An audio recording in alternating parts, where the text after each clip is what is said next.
Okay, so in this exercise, we're gonna create a version of a puppy that actually runs away from the screen. And the wolf will chase the puppy and it will also run across the screen. It's a little different from what we've done before, and we were gonna use a different tool. It's also gonna be a twin, but it's gonna be a motion twin. So let's start with the puppy.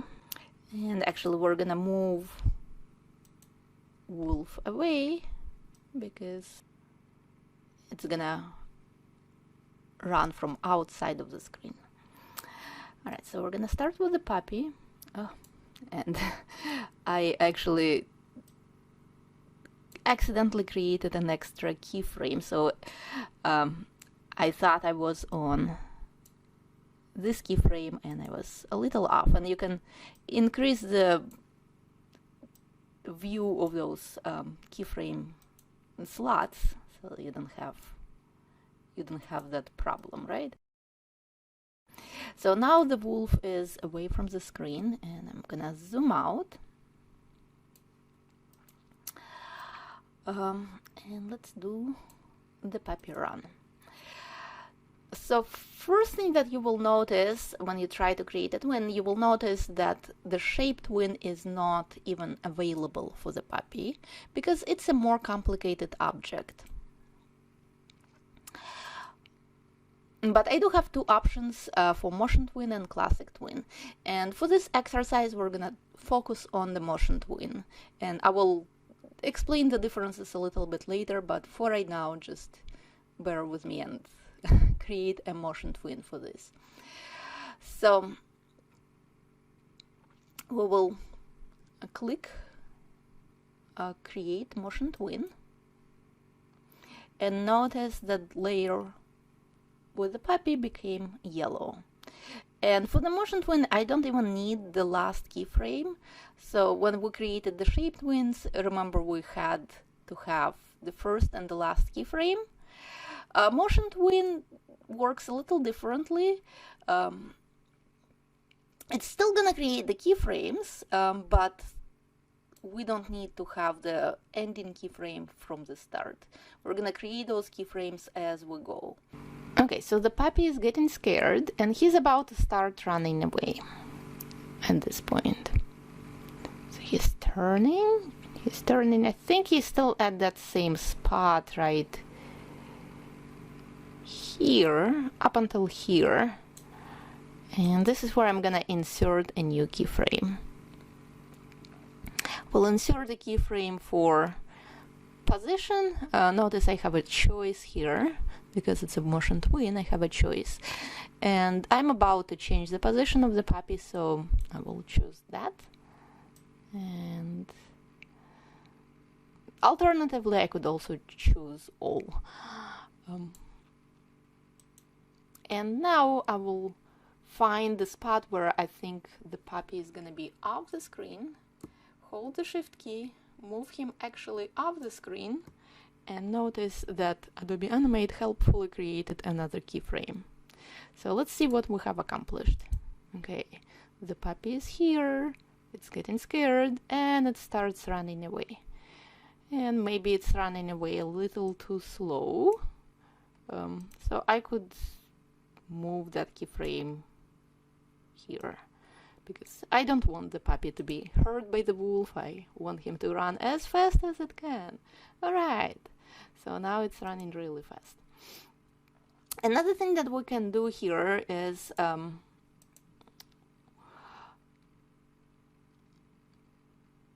we could actually have the puppy jump up a little bit. So as he is turning, let's see, maybe he jumps up a little bit somewhere here, and then it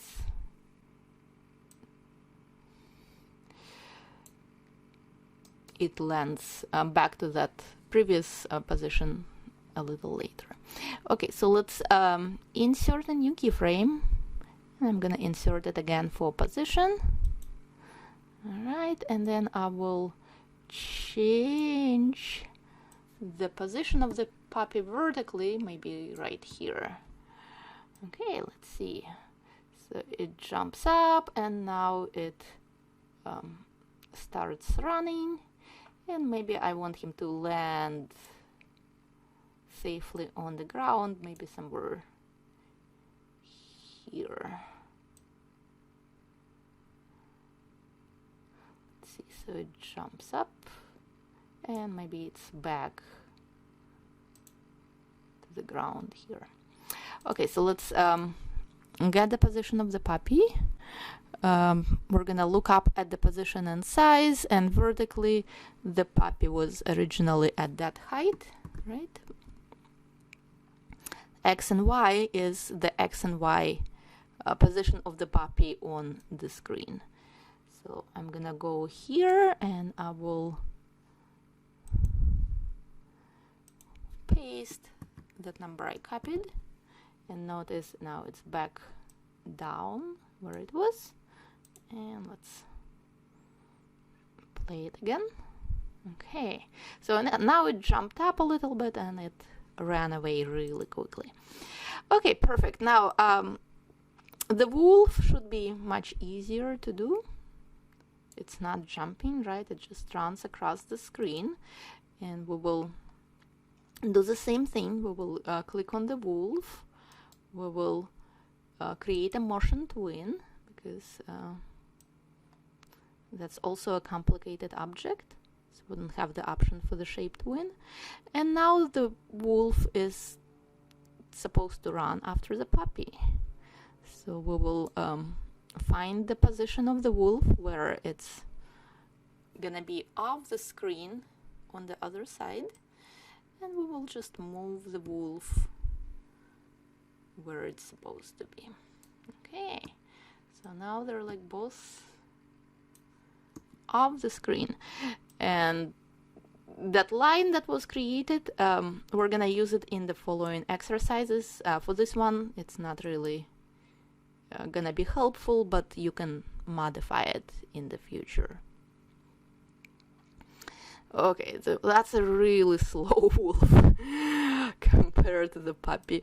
I don't want the puppy to be hurt, but I want the scene to look natural. So I'm gonna move the wolf just a little faster, perhaps.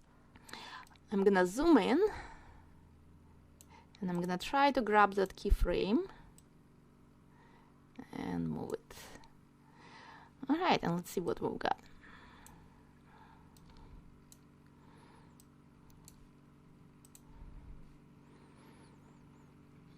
I think it's still gonna be a slow wolf, but I think it's gonna be moving a little faster.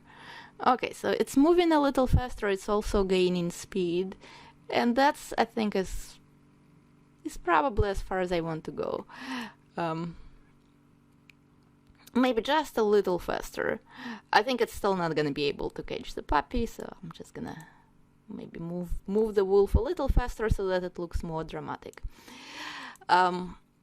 Okay, and let's play it. Okay. Oh, and I forgot to loop it. So it's always helpful to have the loop set up for the preview.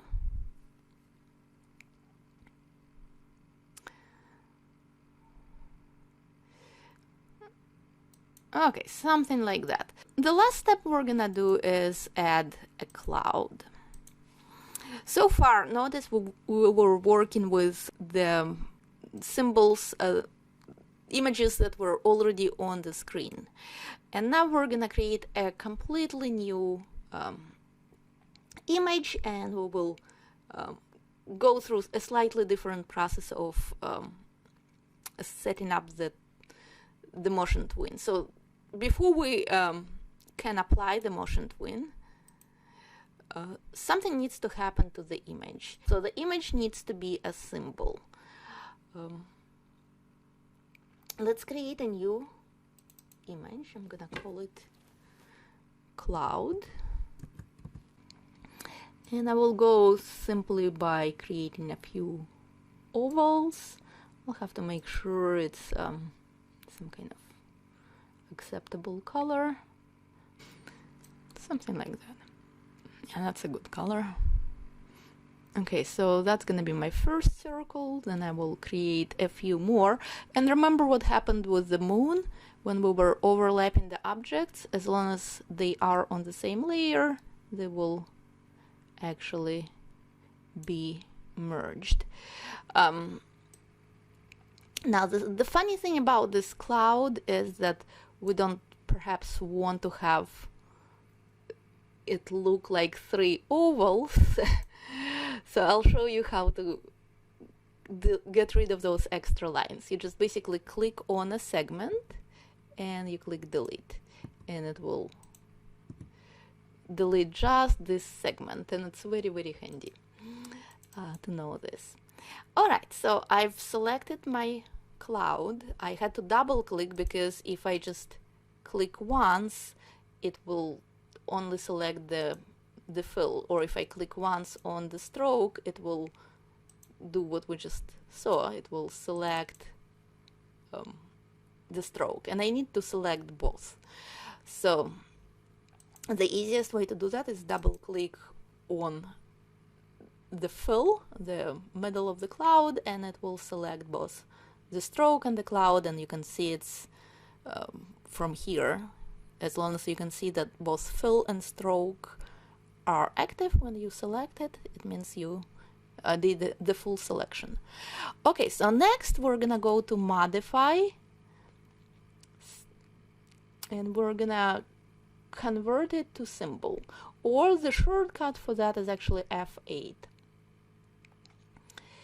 So once we click this, it's gonna give us the dialog box, and the first thing we want to do is obviously give it a name. I'm gonna call it cloud. Here we have a few options. For right now you can leave it as a default because we're not gonna change anything about the cloud. It's just gonna move across the screen, but we're gonna talk about the other options later. I also recommend keeping the registration to the middle. By default it's gonna be on the left, and I keep it on the middle.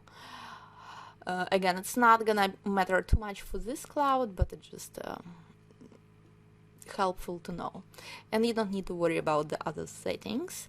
So for right now you can just basically give it a name, and what's gonna happen is it will create an item for this cloud in your library. We haven't talked about the libraries yet, but library is basically a collection of all the items that you have in your project.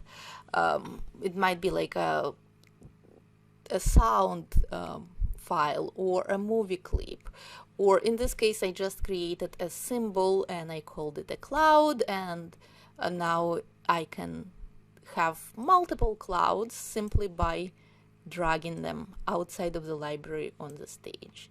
So it can be very, very helpful. I don't want to create multiple clouds for this project, but technically I could. So I'm gonna get rid of the extra clouds, and we will create a movement effect for this cloud. Okay, so I've selected the cloud, and I will create a motion twin, and now I can change the position of the cloud. I think the cloud should be off the screen when I first load the animation, and we're gonna move the cloud somewhere here. I'm holding the shift key to move it straight, and let's see what it looks like. So the puppy is getting scared, it's running away, and the cloud starts to move. Something has blinked. It means no,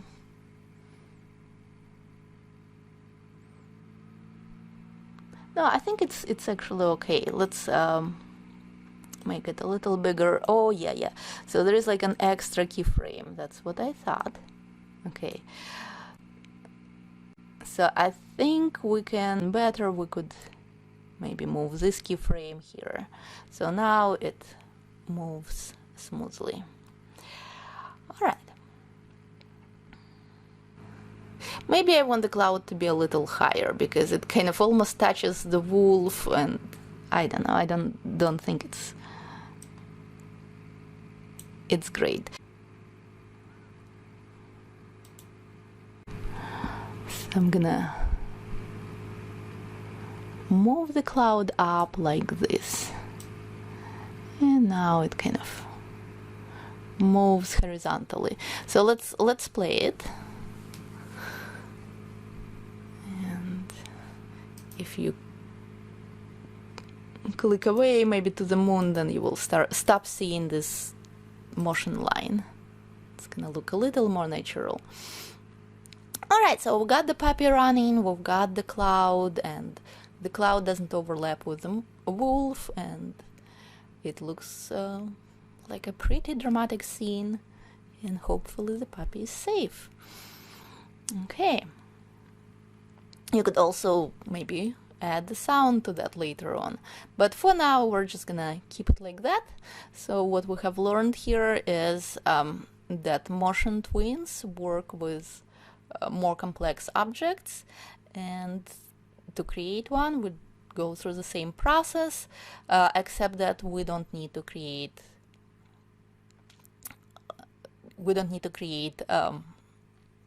as the last keyframe. Those keyframes are gonna be added automatically for us when we change the movement. We also learned that we can take advantage of that motion path to control the movement, and we also learned that once the symbols are created, they will be stored in the library. And so that's very important because it's going to help us with the future exercises. Oh yes, and one more thing to preview what you have done. You want to click Control Enter, and it's gonna export your movie for a preview. Of course, one way to preview it is in the timeline, but you can also publish it, and it will look like that. Next, we're gonna practice a little bit more creating and swapping the symbols. And we will start with setting up our fit-in window, and we will create a simple circle. Oops, I've got the wrong color here. To change the color, I can just click on the color and change it to yellow. And to change the color of the stroke, because I also got it wrong, I will click on the stroke and change it to black. Okay, so now I've got the circle for the smiley, and I can also position it precisely in the center of the screen, and that's gonna be my future symbol. So first step is gonna be to create a new symbol. I'm gonna go to Modify, Convert to Symbol, and I will call it Smiley. And I will set up the registration of that smiley to the center. And I will change it from a movie clip to a graphic. Okay, great. And that smiley has been created in my library, right? Okay. And I will go inside the smiley. I will select it. I will double click on it. And notice what happened. I am now inside the smiley. And I can see that by this little breadcrumb menu. It's telling me that, hey, you have a scene 1, and on scene 1 you have a little symbol here called smiley. I can go back to my scene 1, and I will stop seeing the smiley in the breadcrumb, or I can double click and go back here. Okay, so everything that we're gonna animate is gonna be inside that little graphic. And now I will go ahead and rename the layer into circle and create a new layer. And on that layer, I will start basically creating my elements of the smiley. First thing first, I'm gonna create the eyes.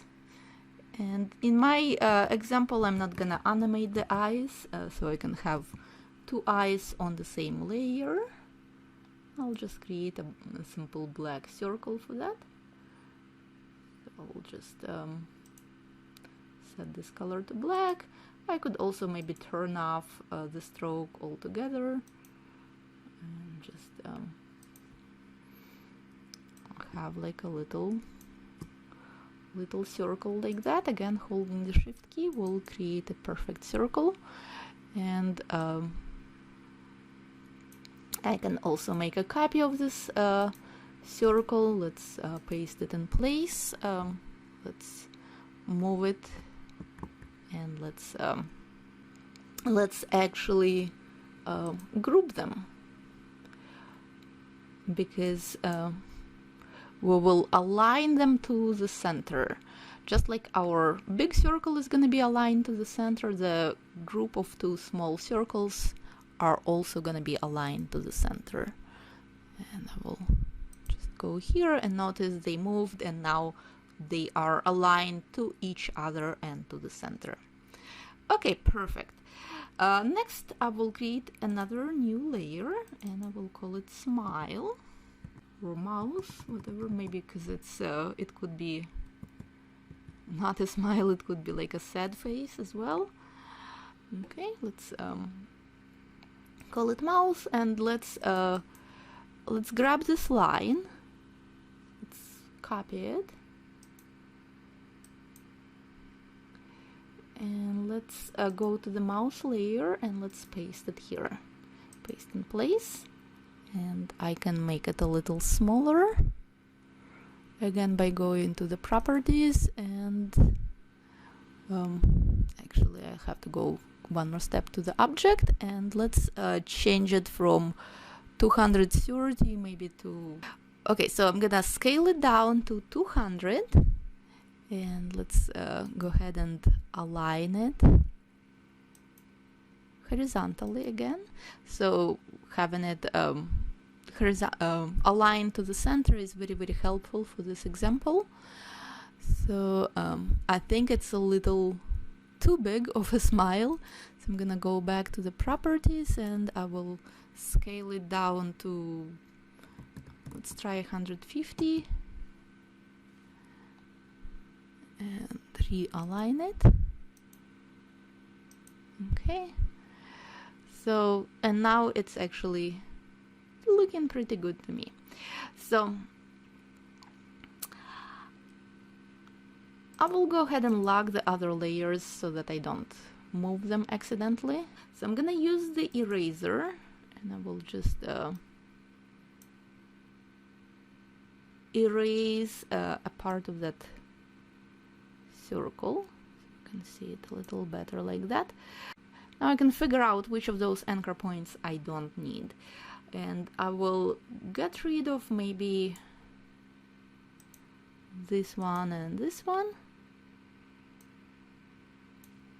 Okay, and I think it's probably still too many, so maybe I should also get rid of these two. So let's try that.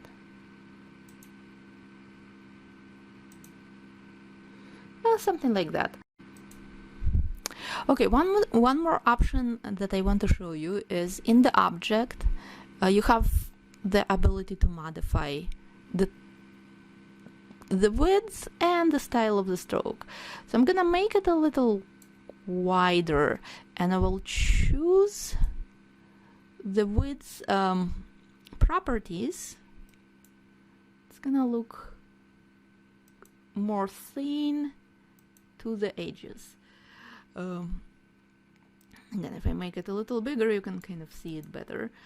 So maybe it's a little too big. 14 points. Let's make it about 8. Yeah, that's looking pretty good. So now I've got this beautiful smiley, and it looks pretty happy. And the next step is actually gonna be to animate the smile, right?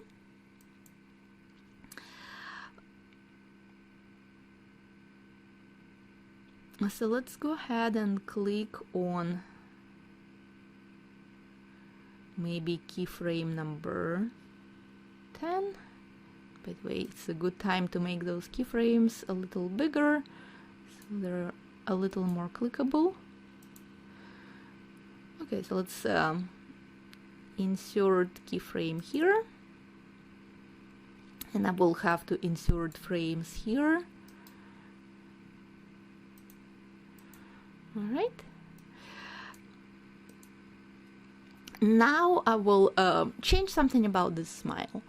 And I have a few options. I could maybe make it a sad smiley, or I could make it a neutral smiley. So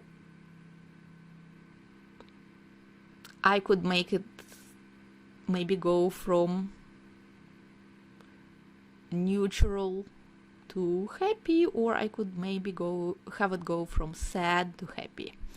So those are like some options. I think I'll go from neutral to happy first.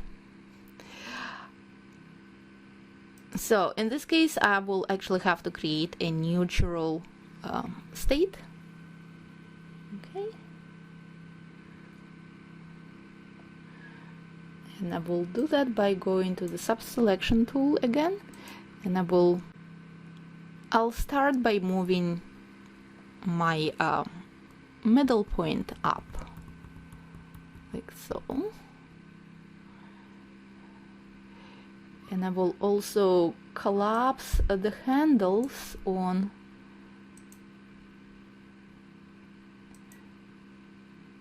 these ones, maybe even this one. Let's see how we're doing. Looks a little geometric.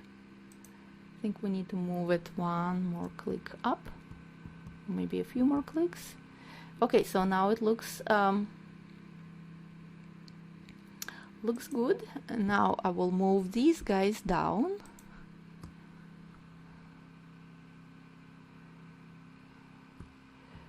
And I'm holding the Shift key to select multiple anchor points. Alright, and I can do the same thing here. I will collapse those handles, and I will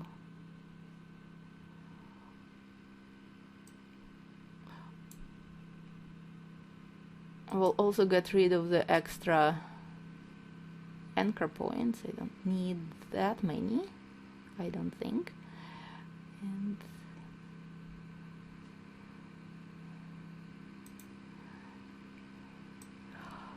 I can also grab multiple of them and move them at the same time by dragging a box around them. Okay, so that's looking pretty neutral. I could also maybe move all of them down a little bit. So basically it's finding the correct spot for that smile that doesn't have any smile, the neutral smile, neutral mouth.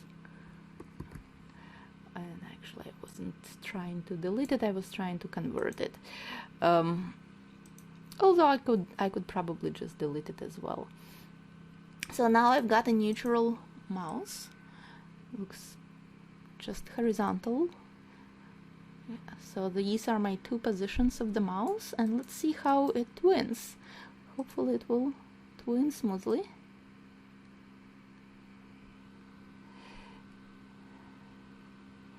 Okay, and it didn't twin very smoothly. Let's try something else. Let's try getting rid of those extra anchor points.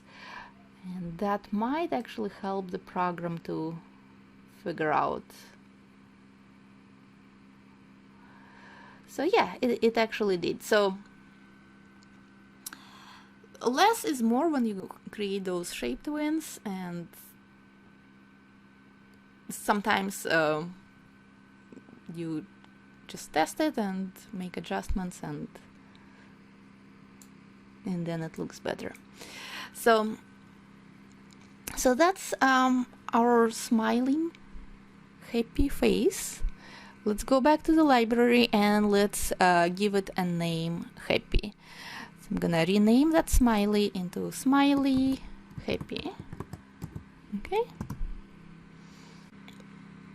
And let's go back to scene 1. And notice when I go to scene 1, I only see one keyframe here. Okay, fit the window. And if I try to play it, well, nothing happens. And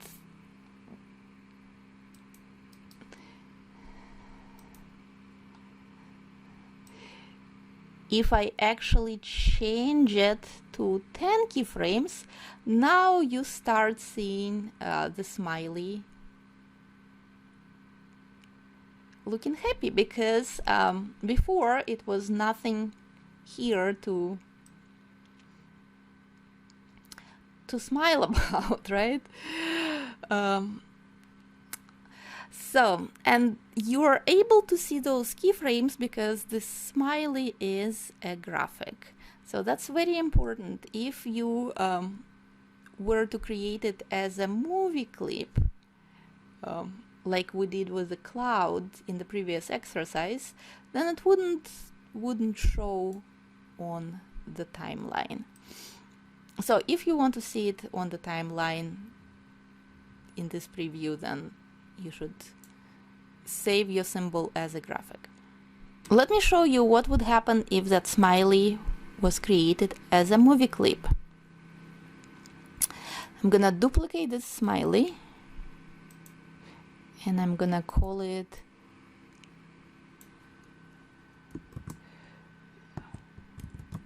movie clip, and I will change it from a graphic to a movie clip. Okay, and now I've got two smileys. They are exactly the same, except that one of them has a movie clip symbol, but one of them is a copy of another, so they should be pretty similar, right? And now I'm gonna create another layer. I will put my movie clip smiley, a copy of another smiley here, and now what's gonna happen is one of those smileys is gonna smile and another one will not when I drag the cursor, right? However, when I publish them, they both are gonna smile. So that's the difference between creating a symbol as a graphic versus as a movie clip. Sometimes you must have them as movie clips, but we're not at that level yet. It becomes important to have them as movie clips when we work with interactive animations. But if your animation doesn't have interaction, then having that asset, having that symbol as a graphic will give you better preview in the timeline. I'm gonna get rid of this movie clip. I will delete this graphic because I don't want it as a movie clip, and I will duplicate my graphic and I will make it a sad smiley. Okay, so instead of happy, I'm gonna call it sad, and I will keep it as a graphic here. Okay, and now I'm gonna go and change something about the keyframes. So instead of going to happy, it will go into a sad mode, and I will just create another keyframe here for now. Insert keyframe.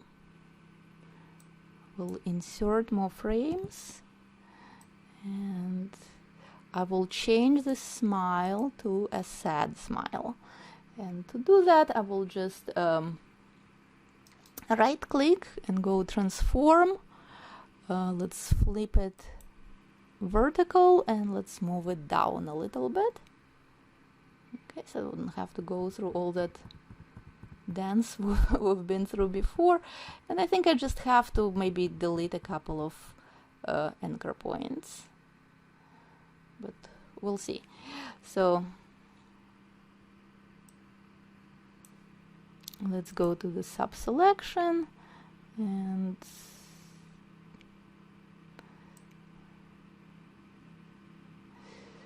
let's maybe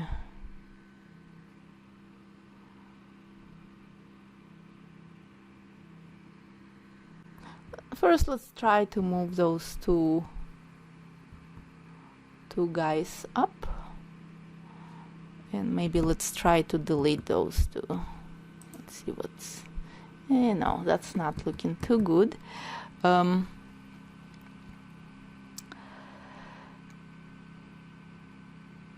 Okay, so I think what we want to do in this case, we're gonna go to View, Rulers. Okay, and I'll just create a guide, and I want my sad smile to basically end somewhere here. And so what I'll do is create a couple of anchor points for that. Let's get a little closer. So we'll create a couple of anchor points right on this guide. Okay, here and here.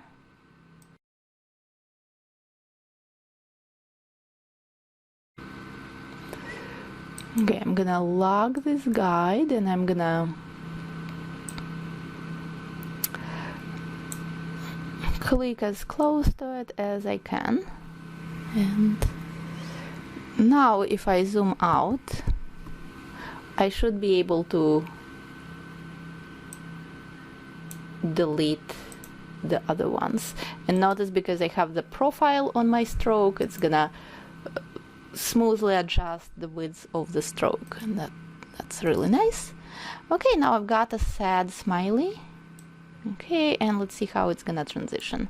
Is it gonna give me any hard time with the shape twin? Yes, it will. And that's because the program is not as smart as humans, so we need to help it a little bit. So what I'm gonna do is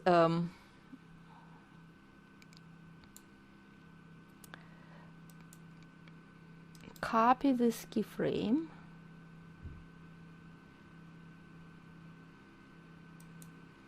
and paste it in here. Okay, so now I've got a neutral state. So it goes back to neutral, and now from neutral it goes back to the sad. So sometimes you kind of have to help the program a little bit.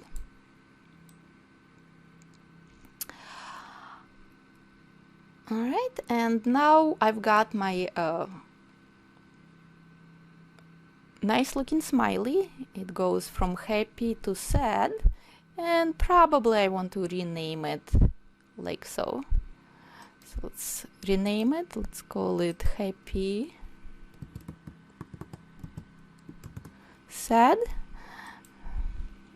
And I will make another copy of that. And I'll just make it a sad smiley. So it will go right from neutral to sad. Okay. And for that, I will just basically get rid of those extra keyframes. Okay. So I'm gonna remove this shape twin. And let's see if I just remove those frames. Remove frames, it will. Oh, okay. I need to remove a few more frames, so I'll have to go from here to here. And if I want to match the length of those smiley changes, I'll have to do something else. But first, let's see what they look like. So that one is gonna look sad, and let's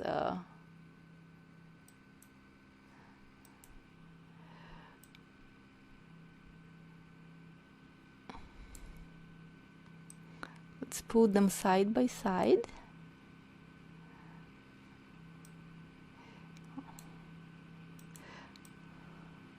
Because a better way to put them side by side would be if I had my cursor right here.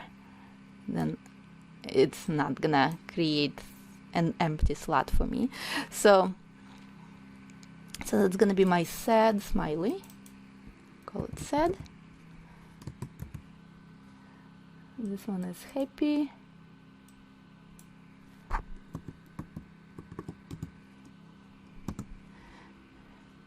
And let's test play them. And the sad one happens to become sad twice, while the happy one is just getting happier. And that's because they have different number of keyframes. That's not super helpful, so I have to change something about them, right?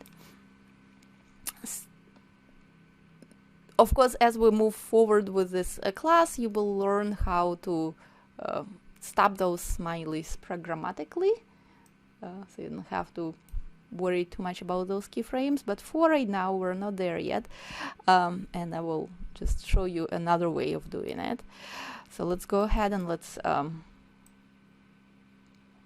go here, and we could maybe make this smiley become sad a little longer, or we could add more sad keyframes at the end. So first, let's see how long this one stays happy. So it gets happy on keyframe number 10, right? Okay, this one only has 6 frames. So one way to accomplish that would be to add more frames, and we could do that. Let's go back to the main timeline, and let's see what we've accomplished. So it becomes sad, it stays sad, and this one is getting happier and happier. Okay, so that's one way. Another way to do that is to make it change the state longer. See if that looks better. Okay. I think it looks better. They both move at the same time, at the same rate. And so we've got one sad, one happy, and maybe one of them should be neutral, right? So let's see. I'm gonna keep the happy one in the center, and I will maybe I will create one that is just neutral. So how about duplicating this one? Let's call it happy neutral.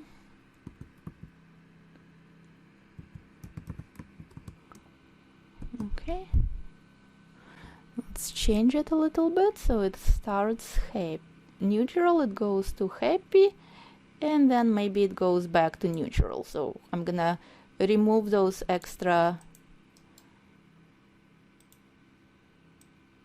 frames, and I'm just helping myself by removing the twin first, so I know how many of them to remove. I think I need to get rid of these ones, and the shortcut for that is Shift F5. So I don't have to right click every time. I can just press the keyboard and it will remove them. All right, let's try it. Let's see how it works.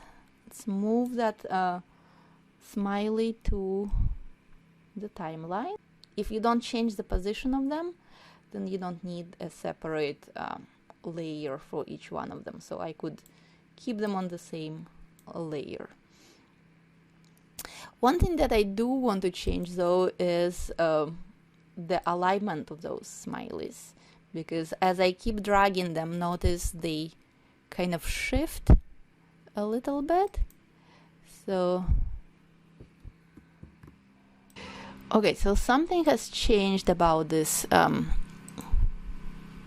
smiley, and that might be because of the changes that I did to the mouse.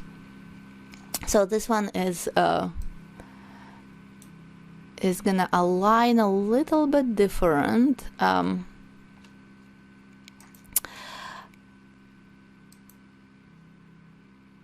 Okay, but I should still be able to distribute the spacing between those smileys. Okay, so another way to do that is by using the guides. So if I create the guides for the smileys, then I will be able to align them this way. All right, so that looks pretty good. And I think they all have the same space between them. I could also group them, and I could align them to the stage as a group. And okay, so that didn't quite work because I have them on the separate layers. So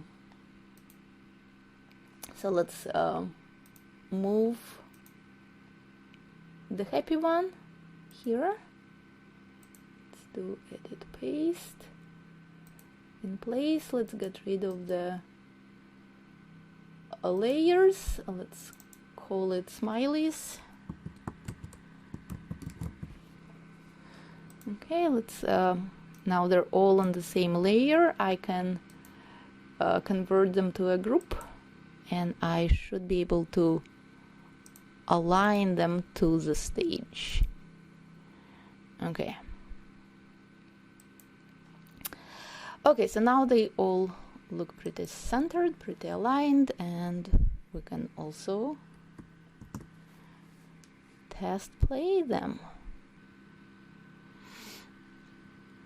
Now they all kind of play, but they have, I think, different number of keyframes. Okay. So I think we'll have to go into each one and add extra keyframes. Okay, so let's see, we've got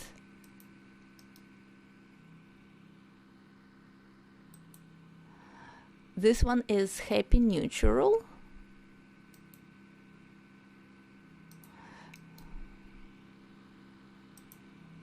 This one is just happy.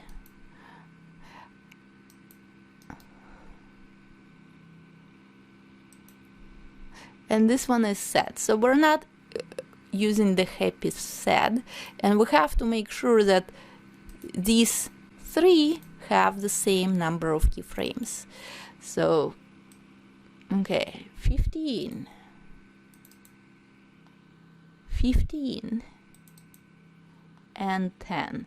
And that's what makes it look different. So let's do F5 here. Let's match the duration. Let's go back to the main timeline and let's Control Enter. And now they both act about the same, except that they don't stay happy or sad for too long. So let's do it again. So happy. I think happy neutral needs a little more frames. So I think we'll have to extend all of them to maybe 20 or 25. So let's do it again. F5.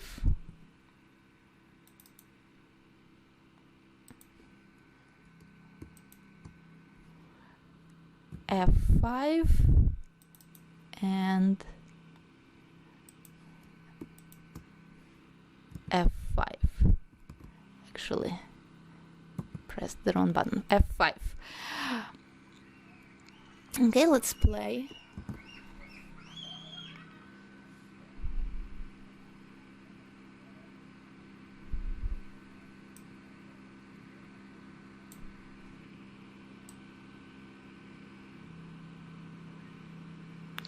Okay, so the sad becomes sad and it stays sad. And now we can also modify the frame rate. So let's go from 15 to maybe 24. See how that's gonna affect our animation. Okay, and it looks pretty good. That's so the takeaways here, you want to make sure all your symbols have the same duration of keyframes, the same number of keyframes if you want them to be in sync. And if you want to see how they play on the timeline, you want to keep them as a graphic. So in the previous exercise, we created this little high logo. And this week we're gonna do something fancier with that. We will change the high animation a little bit, and it will have more things happening on the screen. And the final version of that is gonna look like this. So we're gonna start with animating the hearts in the background. And as you have noticed, I already have a heart, right? So do I need to create it one more time?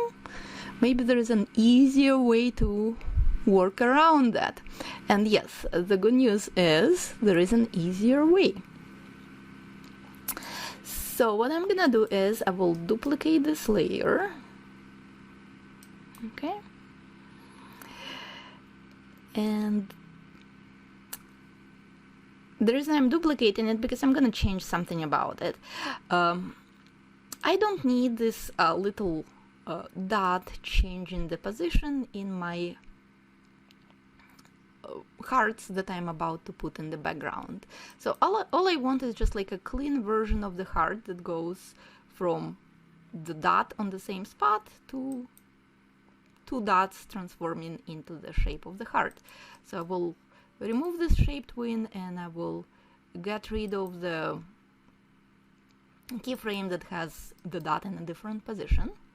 So let's clear this keyframe. And now I just have the dot, two dots, the heart. Beautiful. So if I right click on the layer, I can choose to convert it to symbol.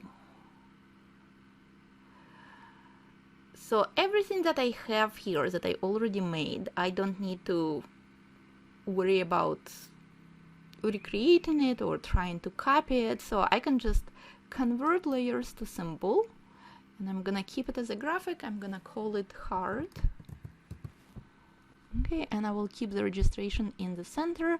It will allow me to easily scale it from the center when I create those background hearts moving. All right, so let's click OK. Let's observe the change. Now I have a symbol sitting, and let me lock the other layers. So now I have a symbol sitting on this layer. I have a symbol created in my library. It's a graphic and it's called heart. Let's fit it in view. Okay, and if I click here, it will allow me to select that symbol, and I can go inside the symbol and basically play it. And I don't need those blank frames. So again, I can just remove keyframe, clear keyframe, and it will shift it to the very beginning. All right, beautiful. Let's go back to scene 1. Let's see what happens. Now, of course, I have I have it in unexpected place because I just removed the empty slot and it's misaligned. And I don't even need it here, right? Because it's actually meant to be a background element. So let's move it somewhere else, or we could maybe just change the position of that, or change the beginning of that heart appearing, right? We could make it bigger. Let's change the scale. So I can go to the properties of this object and I can just make it bigger. Okay, so let's see how much bigger we want to make it. Maybe 100 points. Well, that's pretty big. I think one more thing that I want to do about this, I want to add a fade in effect. So I don't want this heart to be in its full opacity when it first loads.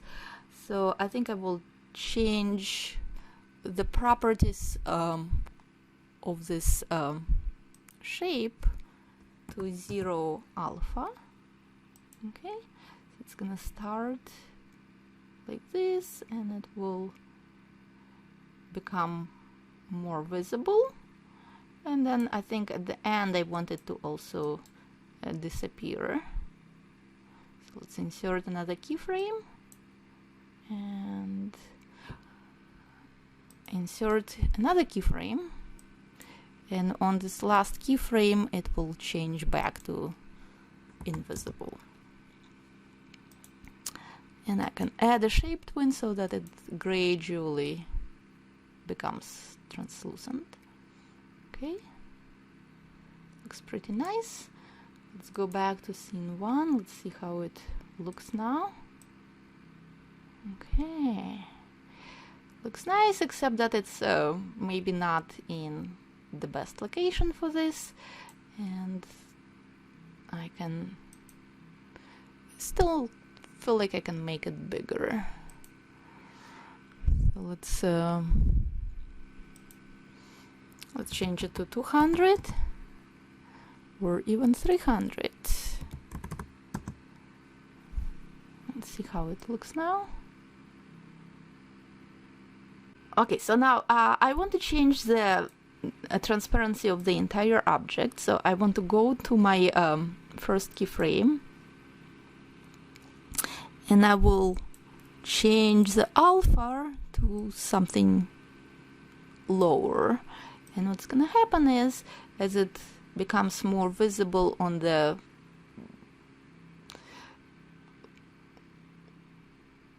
inside the symbol, right, the overall transparency of the object is gonna stay transparent.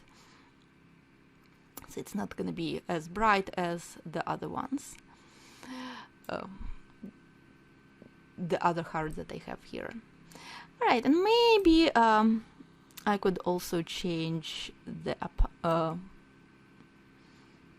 position of this object, but that's something that I will actually do with a motion twin. So let's create a motion twin for this. Okay, and I can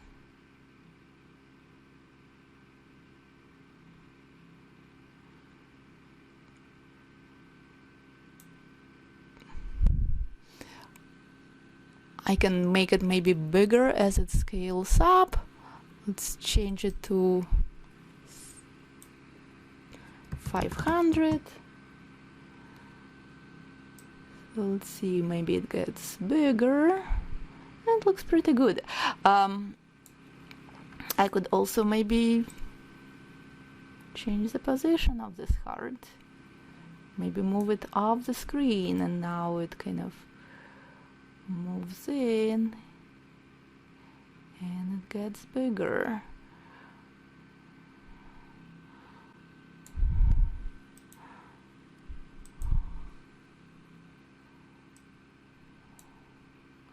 Or maybe it goes from bottom to the top, like so. That looks pretty nice, and I can duplicate this layer.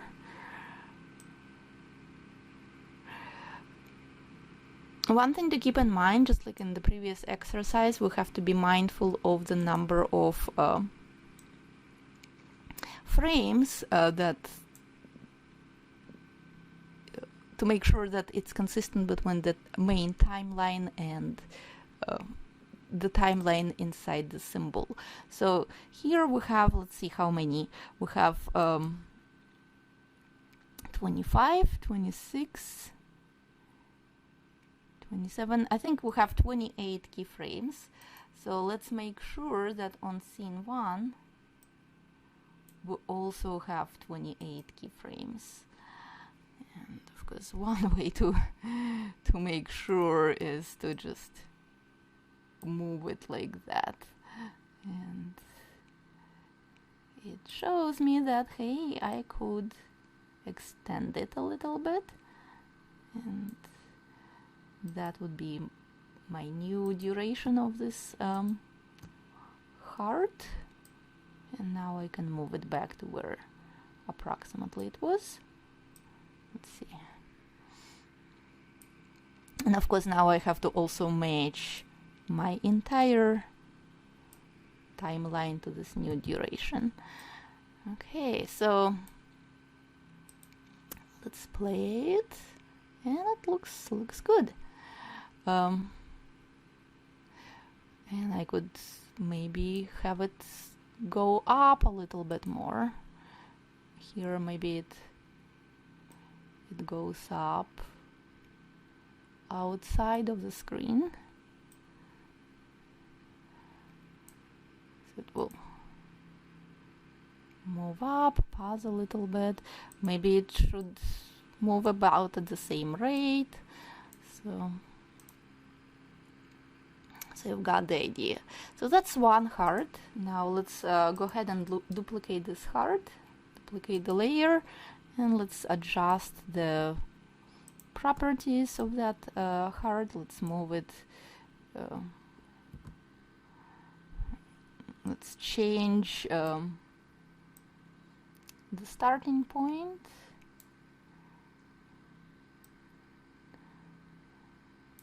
Grab all of these. Let's have this one start a little bit earlier, and let's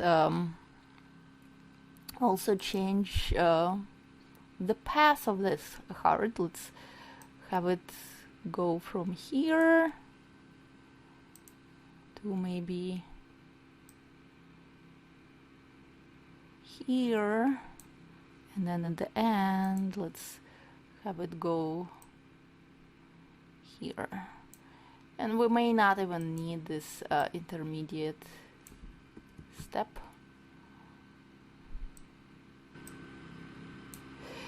And to do that, we'll just have to basically get rid of this extra point. So now it can look something like that. Let's see if it's gonna smoothly play, and yes, it does. So maybe it can all be moved a little bit more, like that.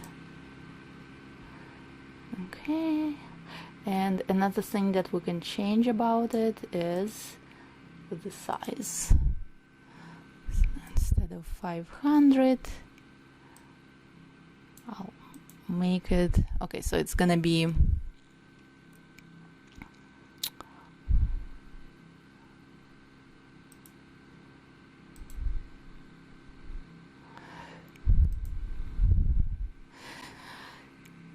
a little bit smaller about that.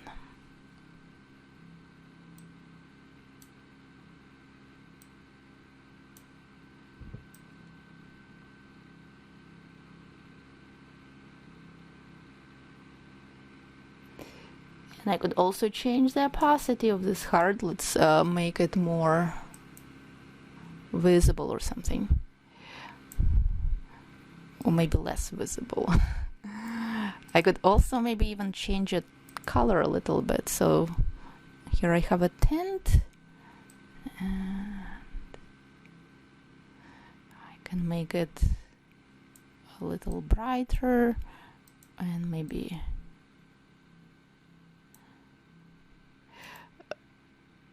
I could even go into advanced and change all the properties. Let's give it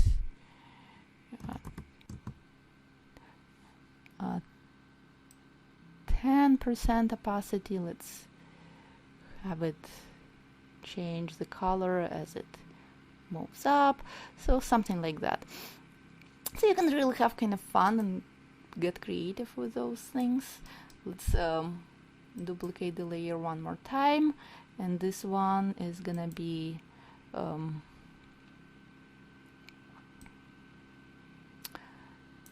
by the way, it's always helpful to keep the other ones locked so that we don't move them accidentally.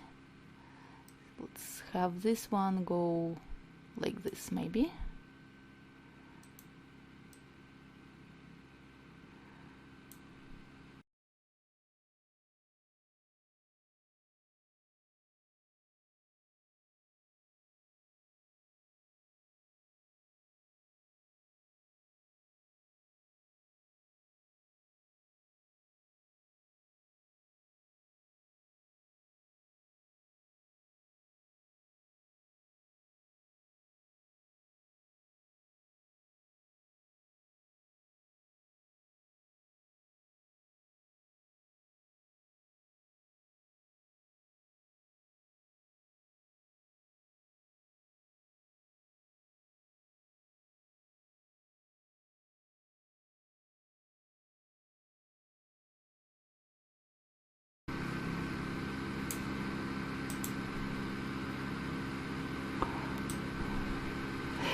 And also notice when I want to change the position of the entire path or entire object, I work with this selection tool, and when I want to go into more details, I work with the direct selection or sub-selection tool.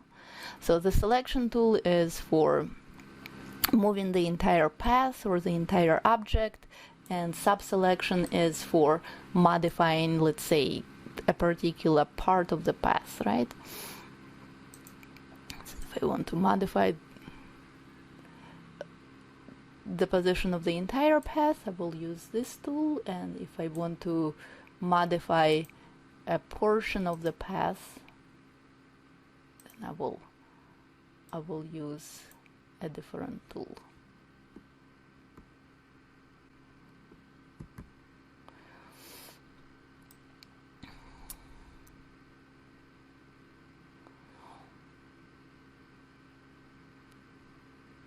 Alright, something like that. I think it looks pretty good. Let's test play it.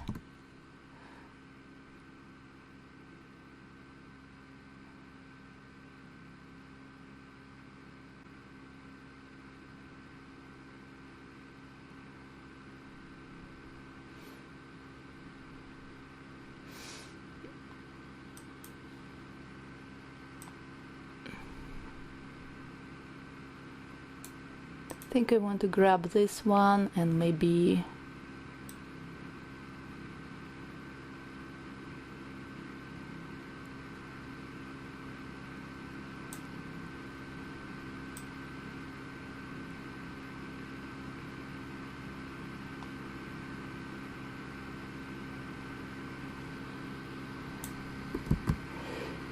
I want to move it a little slower. Let's see how can we accomplish this.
And again, when I work with the bottom layers, I want to make sure that I don't copy the top ones, that I don't accidentally grab the top ones as I make those changes. So having them locked is very, very helpful. Time, and maybe some of them could move slower.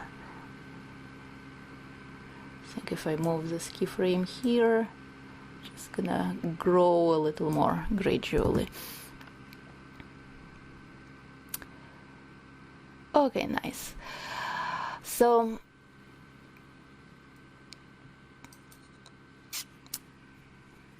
you can go with those things forever and ever, but in the interest of time, I'm just gonna work on the HI a little bit more. So what happens here is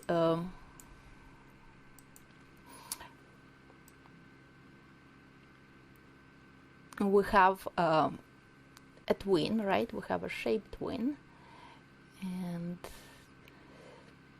we're not gonna change the eye. The eye is gonna stay about the same, but I am about to make a few changes to the H. So I will have a combination of the motion twin and the shape twin for this H. And from here to here, I think it looks pretty good as a shape twin, but I want to add a few more things to it. So okay, so let's duplicate layer, and I will add a few more frames to everything. So I'm gonna basically grab everything that I've got so far. Let's see, it's a lot of layers, but I'm just gonna grab all of them and move them just a little bit, and that's gonna create a space for me to work on. Of course, it also created some unnecessary keyframes, so I can just clear them. Okay. But most importantly, it gave me a space here for my updated version of the H. Let's remove this shape twin because we're not gonna need it. Let's clear this keyframe. And I'll just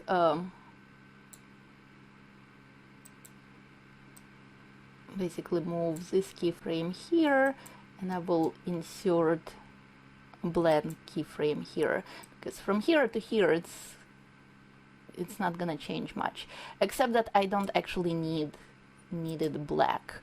I will change it to pink. So let's go to object, let's change it to the pink color, and we'll do the same thing for the eye, because it's not gonna match the animation I'm gonna create. All right, so now my next step is to match, to do something to the copy of the H that I've created and match it to the one that I already have.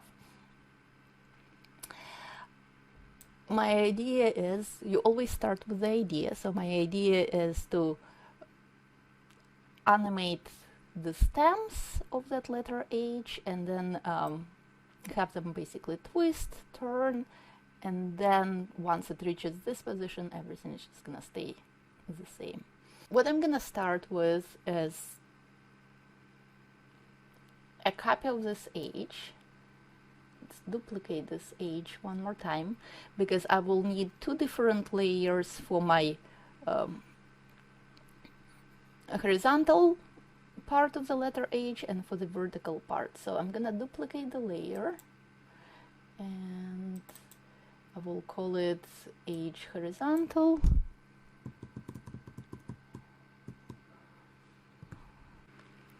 And on this layer, I will get rid of everything except for this horizontal part. So let's zoom in. Let's switch to the direct selection tool, or let's switch to the sub-selection tool. And let's just get rid of the extra anchor points. So just click on every one of them and just get rid of them.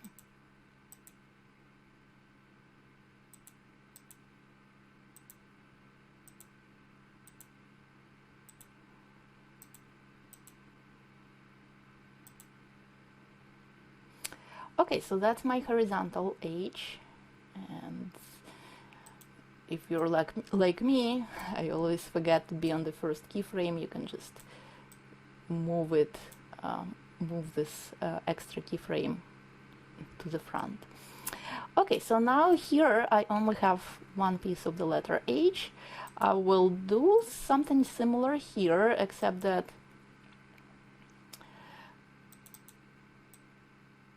it will be a vertical copy, right? Vertical part. I'll go through each of those anchor points and I will delete them. Okay. So let's duplicate this layer. And this one is just gonna be a shape twin. So I'm gonna start making some changes here. I'll move those two keyframes a little bit. I will add another keyframe here, insert keyframe, and I will add some modifications to this letter. I will move it down like that. So I grabbed the top anchor points, I'll move it down, and from here I can create our good old shape twin, right? Alright, so it grew, nothing has changed to this letter. The horizontal one, I will modify it later on, so I'm just gonna again move it down the timeline a little bit like that. And now once this one has changed, I will modify the second copy of this. So that's the one that will become a motion twin. I can lock this one, it's done. I can perhaps lock all the other ones and the heart. So let's convert it to symbol. Now we're gonna call it H part 2. The registration is centered, it's a graphic. Let's save it. And we should see it in the library now. So that's our piece of the letter H. So now I have 2 copies of the letters H, right? And let me go ahead and create a motion twin here. And first thing I'm gonna do is right click and go to transform, and let's rotate it 90 degrees. All right, and then we're gonna go one more step and we're gonna do transform, and we're gonna rotate it 90 degrees again, and this time we're gonna actually change the position of this object. So we're gonna move it a few clicks to the right, and we're gonna get a little bit closer so we can see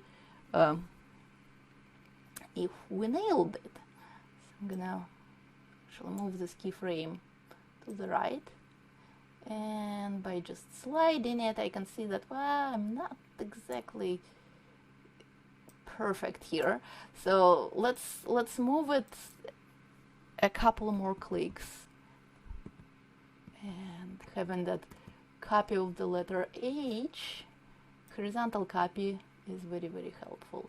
Okay, so something like that, I think it's good enough, and we can go back to our fit in window, and let's see what we have accomplished here. All right. Ooh, looks pretty good. And later on we can also add the sound to that. All right, so that's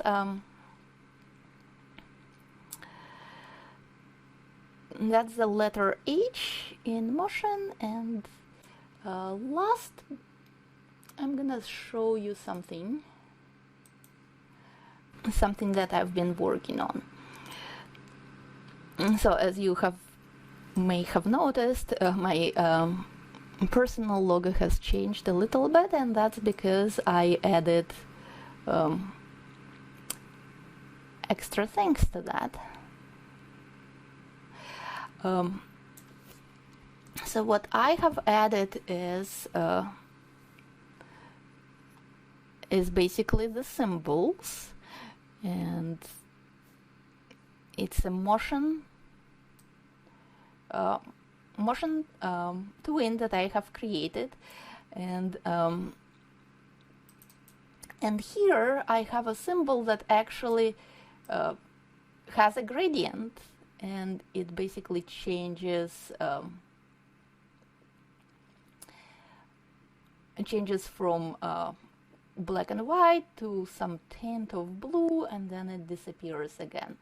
And so all I have here, it's a very simple thing. I have a few keyframes, and for each keyframe I basically modified the properties of the gradient. I have it all transparent. I have it going from transparent on the black side and fully opaque on the white. Then I added another swatch, and I added a tint of blue, so the black side still stays completely transparent and the white is still completely visible, and then they both become invisible. So you have this kind of lens effect. I'm still working on that, but as the semester progresses, you will probably see more updated version of this. But for right now, it's pretty simple effect, and my idea is to create kind of a lens flare. I think it looked pretty good as it was before, but you know, I'm just experimenting with the logo and seeing if I can improve it in some way. All right, so that's it for now, and I hope you enjoy the motion twins, and I look forward to seeing your work.